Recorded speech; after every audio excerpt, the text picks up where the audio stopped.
Okay, we're going to talk a little bit about chord function. Chord function means what number is it in the scale or key that you're using, 1, 2, 3, 4, 5, 6, or 7, and what's the job. And so we learned in a previous video that the job of the chord on 1, or the first scale degree, is to be home. It's where we start, it's where we come back to. And if you've been listening, this is really in the key of C. I know this one isn't, but we'll talk about that in a minute. C is home, okay? So really what we're talking about now is what do these chords mean with the sevenths and things like that.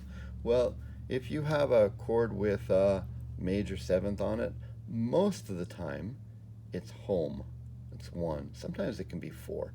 But basically this is a 1 chord right here, home. This is a 1 chord with a little bit of flavor.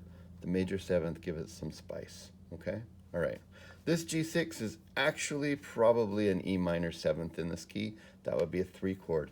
3 chords are, what do we think, what do we want to call about this? If this was the hamburger way of thinking about this, this is the burger.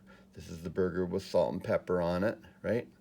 This is my bun, the 5 chord, holding it all together. And this is your favorite condiment, like ketchup or mustard or relish or something like that, and it gives it a little flavor in between.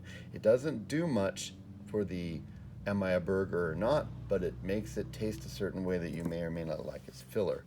So if I go C, C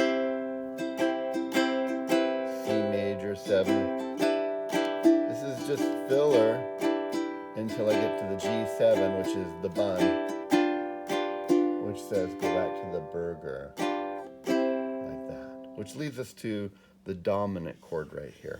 Okay, minor 7 chords can be lots of things. In this case, it's the 3 chord. It's just kind of filler. It's not important. Has a certain sound, but it could be replaced with other things and give you different sounds. Just like you could build a sandwich or a burger different ways. This is my bun. Okay, dominant 7th chord, major triad, minor 7th. It is my 5 chord. It always points me back to the 1 chord, like this. Okay. So you got to get good actually at calculating these things. If C is 1, what's my 5? Okay, and it doesn't have to have a 7 on it, but the 7 helps. It's like an upgraded bun, sesame seeds or brioche or something like that. I don't know. Okay, so what about E7 right here? Well, E7 says I am a dominant 7 chord. I'm a 5 chord, and that's not the 5 chord for C, right? C's 5 chord, or bun, is the G chord, C, D, E, F, G. E is for a different chord. Can you think about how that is backwards? If E is 5, what's 1? It's like pre-algebra or something like that. Well, the answer is E is the 5 of A, okay? And just so you start to understand how music works, we could use A major or A minor here. It doesn't matter, but each one has a different purpose. Now, I'm going to use A minor, and let me explain why. If I were using these all together in a song or something like that, I'd be in the key of C and I'd do this thing quite a bit, right? But then, for a change of flavor, I might mutate my E chord into an E7 and say, I'm getting bored of this, let's go check out what else is on the menu, and it will push us to A as my 1 now, because this is like a 5 chord, and says, no, we're not interested in this anymore, we're going to go build our own colony. Now the reason I'm going to choose A minor is because it relates back to C.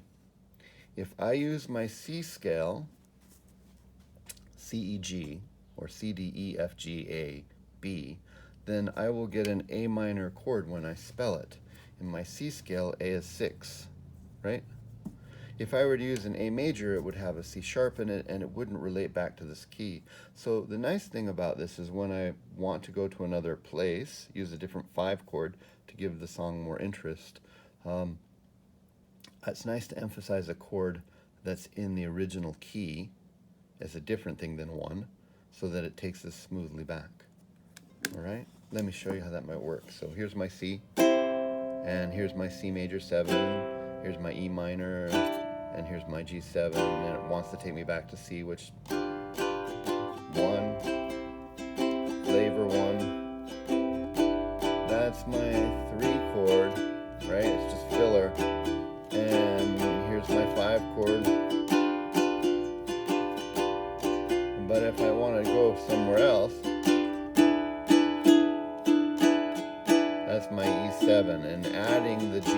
sharp takes me out of the key of C, because C doesn't have that, and pushes me to the A. Now I'm on A. Now am I really in the key of A, or was that just temporary? I'm going to put an F chord, which is my 4 chord. G7, that's a 5 chord, saying no, we're really going back to C. Like that. Okay, so the flavor of the chord and the position of it is in the scale, like 1, 2, 3, 4, 5, etc. Those two things combine together and give you function. The big one you want to know is home is 1, right? And they have their 5 chords. 5 chords are always major triads, or if you want to upgrade them, dominant 7th chords. And pieces of music will grab these things and move to different places. Eventually, they almost always come home to the original 1 chord, but they can temporarily move around the globe and make new homes with different chords by preceding them with their 5s.